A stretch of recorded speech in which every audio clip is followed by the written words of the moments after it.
One of the things that I've struggled with most of my adult life is trying to understand what it is that I actually want out of my work, what it is that I really want out of a profession or a career. And so as part of that practice, I try to always identify and develop my criteria. What is the criteria that I want in my role in my next job, or maybe a shift in the existing one that I had? And developing that criteria can be tough, right? One of the easiest ways to start to do this is by identifying first what it is that you hate. And this exercise was given to me by a woman named Laura Fortgang. She wrote a book called What Now? And it's an effort to really understand what it is that we want by really identifying what it is that we hate first. And within those nuggets, or within those little things that we hate, there's nuggets of truth in there that are going to actually point us to what it is that we actually want. And when we develop our criteria for what it is that we want, it's really important that we hold strong to it. So if you're in an interview, or if you're up for a promotion, you want to make sure that you're getting these items taken care of, because those items are what's going to fulfill you at work, give you more motivation, and make you a more valuable team member as well.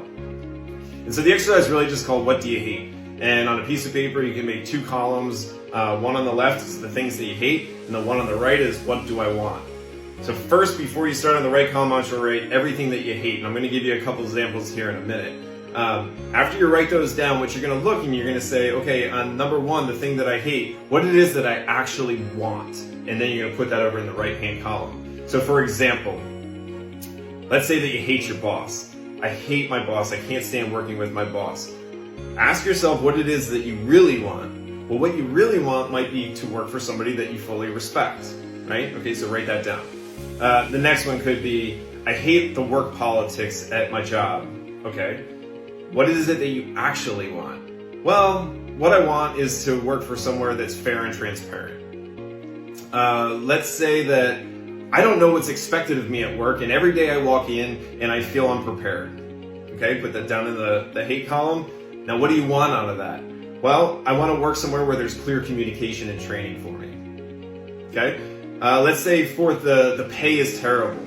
Okay, what you might think that you want is more money, but ask yourself deeply, like, what is it about that pay? And what it really might be is that I want to work somewhere where I'm fairly compensated for the value that I bring.